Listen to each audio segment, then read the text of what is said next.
You know we're doing, don't you? All right. I like to start at the beginning. So you're going to be part of this. Cover your eyes. What do you see? You see light? No. See dark, right? Okay.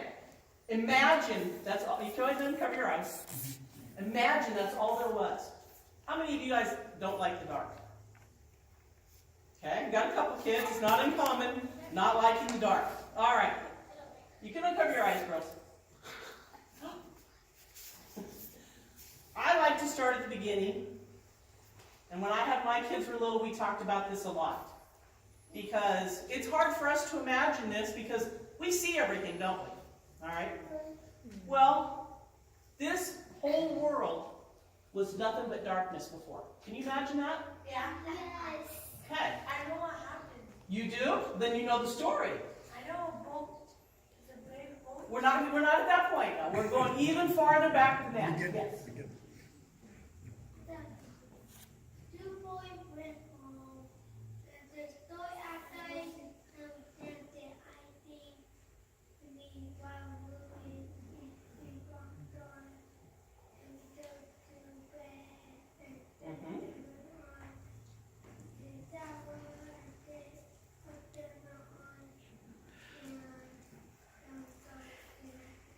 All right. All right. You're right. All right. So, who have you talked about before? You guys have been talking about Jesus, right? God. Very right. We're going to go back even farther. We're going to go back when God. She's on the move, Mom. All right. So God is who created all of this. And he started with that darkness. There was nothing. Okay? Now, God created this earth in 6 days and everything on it. Can you imagine having nothing? We see everything, don't we? We see trees, animals, all kinds of things. But when this started, it was nothing. So God created first the whole earth. Okay? Now what's the earth made of? What do we see? Go ahead. Water. No, just the earth. Life. The ground. Right? Outside you have the ground. Dirt, whatever. Yes? Yeah, don't make others. He made all of it, but we're going to start with the earth. He made it. It was all dark. He made the earth. Okay, now how is he going to separate the dark and the light? He put the sun. And what other light do we have that gives light? The moon. The moon, okay? So he made the sun and the moon to give us light and dark, right? Is it kind of dark at night, or sometimes it's like, last night it was nice and bright because there was no clouds, thank goodness, and the moon was just full and bright, okay? So God made those two things. He made the sun and the moon to give us daytime and nighttime. On the earth, what do we have? Life. Light. But what do we start with? We like to drink it. The water? Okay, so he has the water. He provided the water on the land and separates the earth and the water. How many of you have talked about in school what the different areas of land are, right? We got different sections, correct? Okay, so he made the earth. He gave us the water. He gave us the sun and the moon and the stars. What did he put on the land? Houses? No, he didn't put the houses on. What grows outside? Everything. They're losing all their leaves right now. What are those called? Trees. He made all the trees. Okay? Now, in the spring, what do we get that girls really like a lot? Flowers. All right. So he's made trees, he's made flowers, the ground, the water, the grass. Now, let's talk about what lives in that water. Fish. Dolphins. Sharks.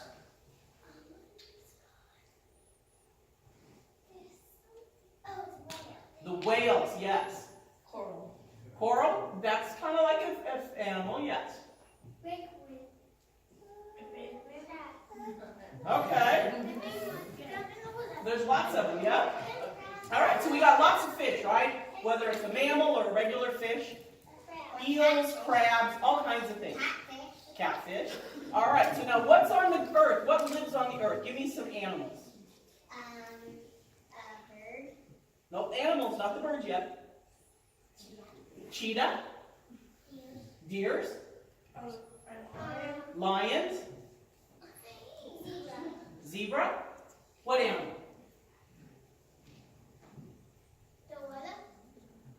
Gorilla. All right, so we've got all kinds of animals, right? Tigers. Okay, we started with something else earlier and we said, no, we weren't doing the birds yet. Give me some birds. An eagle. Eagle. Toucan.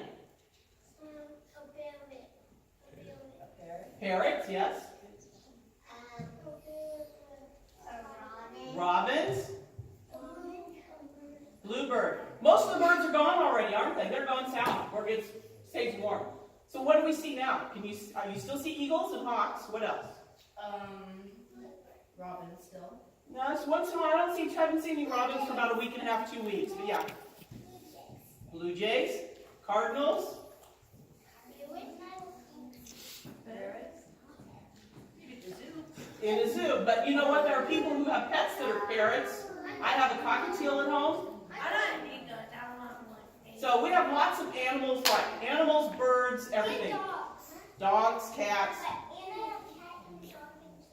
Okay, now something that's really important we have to talk about that God made. What did He make? The people. The people. Who's the first man that He made? No? Adam. And what was Adam's job? Does anybody know what his job was? Think about it. You may not know. It's okay. No, Adam couldn't make things, but he had a very important job. He did. Yes, Adam is no longer alive. You're correct. If he would, he'd be really, really old. All right, I'm going to help you. Adam's job was to name all the animals. He had to come up with the name lion, tiger, bear, shark. He had to name all the animals. Can you imagine that? We come up with the alphabet though. All right. But Adam was lonely, so who else did God put on the earth? Eve. Eve. So we have, yes?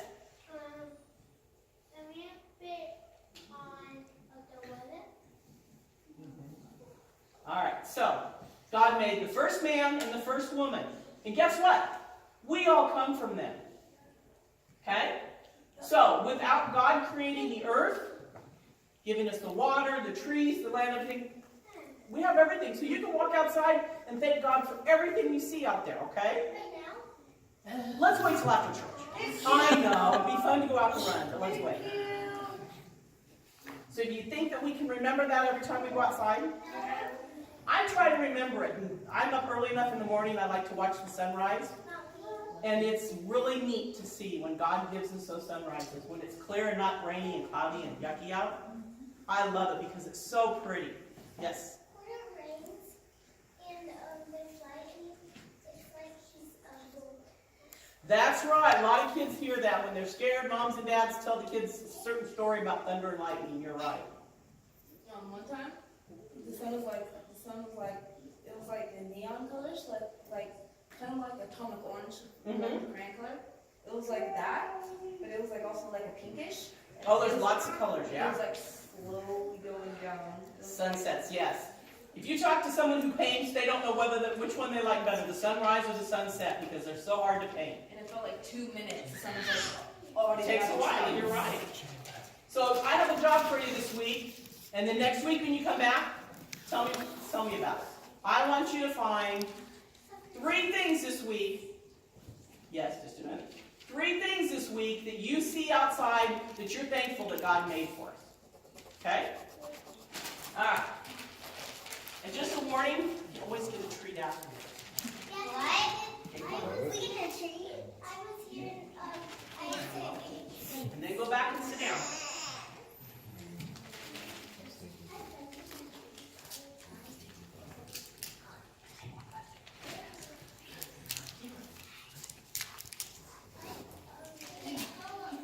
Okay, go sit down.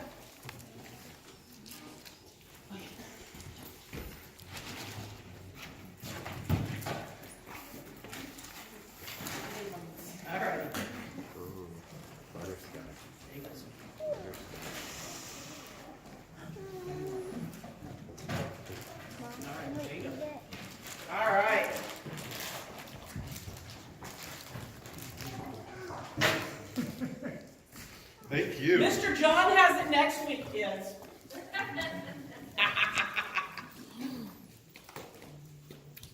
He's a history teacher, so who knows what he'll have for you.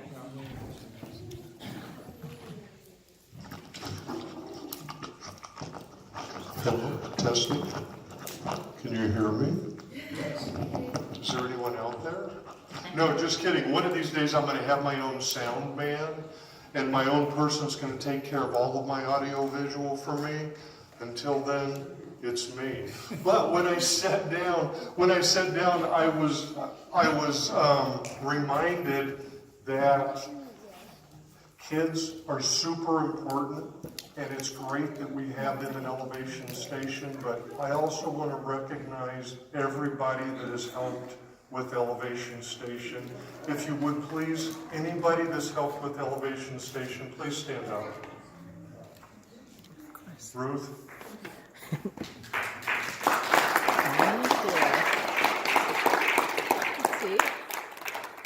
And Jody has been a big help. Thank you, guys. I appreciate it. Greta's right there all the time. Jody helps out all the time with the kids. I couldn't do it without them. They make me look good, so thank you all. So, you know, what usually happens is Sunday after I finish my sermon, I start getting all kinds of ideas for my next sermon. And so what I wanted to do was I wanted to talk about teaching children and what children see. And the verse today was something that Jesus said.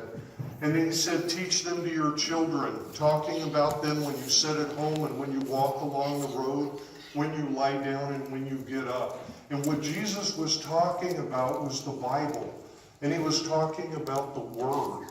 And he said, talk with your kids about it. And what he wants you to do is talk with your kids as often as you can. And everybody has a different level of understanding with the Bible. But are you sharing it with your children? You know, they are our blessings. And although it doesn't feel like it, your seed, your children, according to the Bible, will be mighty in the land. And God says that. That's what God promised us. And we know because God doesn't lie. Sometimes it takes longer for things to pass. I know I've talked to a lot of parents who are dealing with things. And it happens no matter what age you are with your children. I mean, it happens when they're small, we have issues. When they get bigger, they're bigger issues. I'm dealing with things with my children, but it doesn't change. And God is always there for you. I don't know about you, but there were times when I wondered what the heck I was doing. I may even ask God, did I really ask for children? Your life changed. Things changed in your life. You had to make adjustments. And I think sometimes we don't realize when it comes to kids how much of an adjustment we have to make. But they're God's blessing. And we make those adjustments. We make those adjustments for the kids. Once you become a parent, sometimes it feels like you're not going to have any more restful nights. Ever. Remember getting up at like 2 o'clock in the morning and you're going, 2 o'clock? Why don't you sleep? And your wife's like, I caught the last 2 feedings. Can you kind of pitch in and help out with this feeding? And we're going, what the heck did we do? There's no sleep, you lose sleep over it. And when you're sick, you can't take a day off. You can't just say, oh, you know what? I'm just going to take a down day. You guys get your own breakfast, get your lunch, take care of yourselves. It doesn't happen that way. You're mom and dad, and it feels like life may be over sometimes. When you have kids, it's like, what happened to my life? And sometimes you're going to feel like you can't go another day, but you do. You take another step. One thing to keep in mind, and one thing I found, and when we talked about the armor of God, we talked about everything, all the armor of God is for our front. It's to protect us from a frontal attack. And the reason is because God's got our back. Those times when we don't feel like we can go another day, when we can't take another step. When the alarm clock goes off and you hit it 3 times because you can't hardly get out of bed, but you do. And it is awesome when you do that. God's always with you and He always sees you through the tough times as well as the good. And I know sometimes in the good times we're going, I got it, God, don't worry about it. And God knows that. And He's okay with that. And believe it or not, and I'm sure some of you today may not believe this, but your children are a gift from God. I know sometimes I went, that's a gift. Oh my gosh. Especially like with, I raised 3 girls. But Proverbs 22:6, just what I want to remind you and I want to bring to your attention today. Proverbs 22:6, train up a child in the way he should go. When he is old, he will not depart from it. And that's what you're allowing your children to do. You're allowing your children to learn, to come and spend time with us, and learn about not only fellowship, learn about God, learn about Jesus, learn about what it takes to work with other people. What we saw today was a lot of hard work with the kids. It's not only the hard work for the kids, but also for the volunteers that are driving. They're driving a long way to come in here and be with the kids in this church. And I had the opportunity to watch them practice. And we sat in the back with our jaw open like, oh my gosh. Because what we saw, no matter what happens to us, what we saw when those kids were on stage, we saw happiness, we saw enthusiasm, we saw joy, we saw wonder. But most of all, what you were looking at is your future.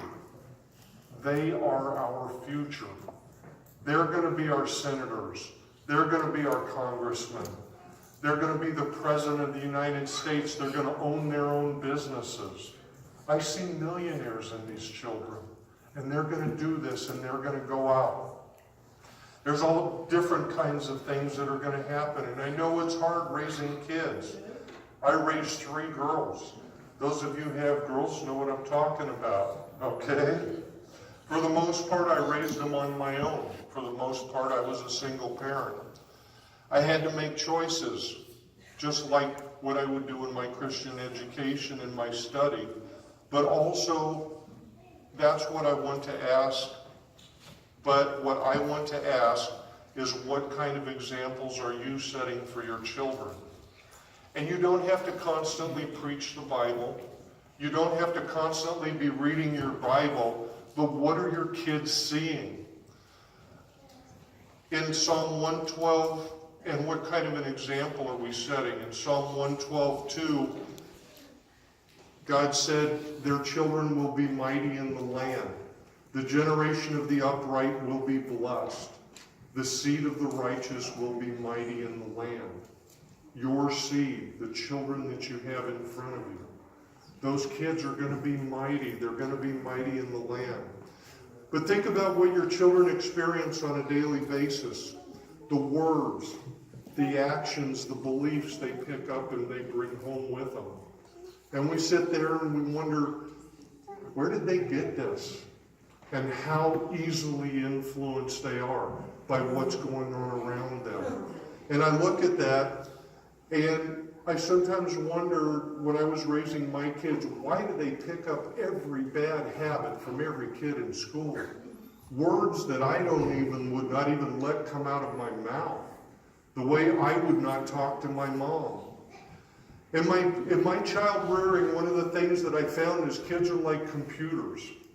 They're just constantly inputting.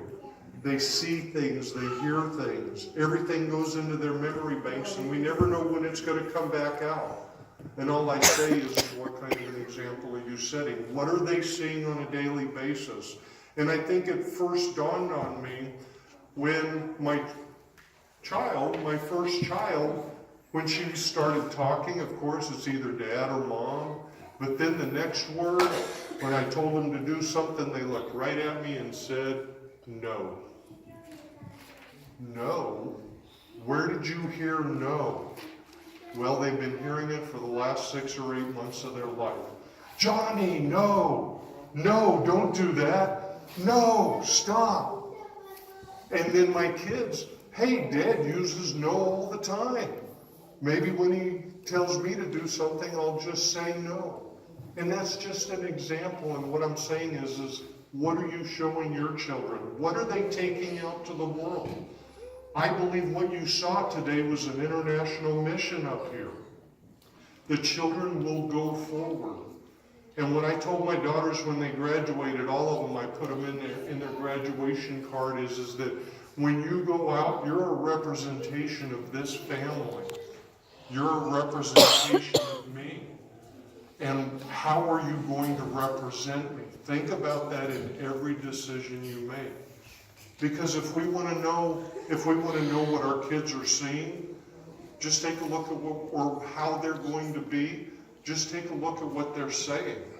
Just take a look at how they're acting. Are we spending time with them? Even if it's just time. You know, there was a person, one thing I always did was with my children, I sometimes just sat with them. They're watching TV or they're doing something that I just sat. And I had a parent one time tell me, she says, you know, my daughter always tells me that I never spend time with her. So I set aside time and I'm ready, and she just wants to do whatever she's doing in her room. And what I had to remind the parent is there's security in knowing that we're there. There's security in knowing that Mom and Dad is out there. We don't have to constantly be doing things with them. They just need to know we're there. And it's kind of like God. God is always there for us. Sometimes we just need to know that He's there. But He is. Sometimes we just need to call Him and talk to Him. When your children are at school, a friend's house or grandma's house, they are a representation of you. What do you think they're saying or doing when they're not around you? If you want to know, just listen to yourself. Listen to what you say to them. If you want to know, just listen to them. Even better, what I used to do with my girls is I used to watch them from a distance. And it was kind of cool. I would go to things at their school, or maybe they went to a friend's house, and I'd show up a little early. And I would stay back and I would kind of watch, because as soon as they knew Dad was there, something clicked and they acted differently. Because I wanted to see what kind of a representation my child was of me. So I kind of sat back and watched. One of the other things I told my daughters when they found out that I was there, they're like, oh, Dad, I see you're here. And I had them believing I was everywhere. So be on your toes is what I told them, because you never know. And then what I would do is I would find out things about them and I'd bring it back around and ask them, and they'd say, how did you know? And I said, I know everything. I'm a parent. So, okay, guys, you can switch this around on them. Okay? Let them know you're in charge. So, sometimes some of the things that may look familiar, some of them may anger you or frustrate you. But keep in mind, you are their single greatest influence. And it's what we do with that influence. When they come home, are we spending time with them? Are we asking them what kind of a day they had? Are we asking them what they like to do? And then what do they see? What do they see us modeling? Decide how you want to influence your children. Are you kind, loving, accepting, gracious, understanding, forgiving, generous?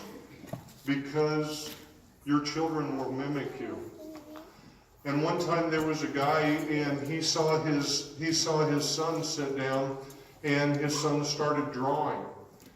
And he said, son, where did you learn how to draw? He said, Dad, I saw you do it. And then he picked up a tool while his dad was working on a car.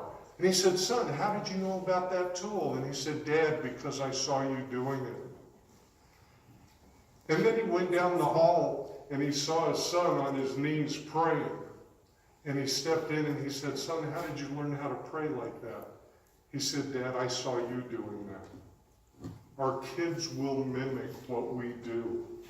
They are our tomorrow. In Luke 18:6, Jesus said, this was in the Bible. Then Jesus called for the children and said to his disciples, let the children come to me. Don't stop them. For the kingdom of God belongs to those who are like these children. Spend time doing, and that's what you all let your children do. You all let them come here. You all let them be a part of what we're doing. And we're growing. You've seen, we started out with just a handful of kids. And man, this is a good representation of the kids that are up here. You also let them come and spend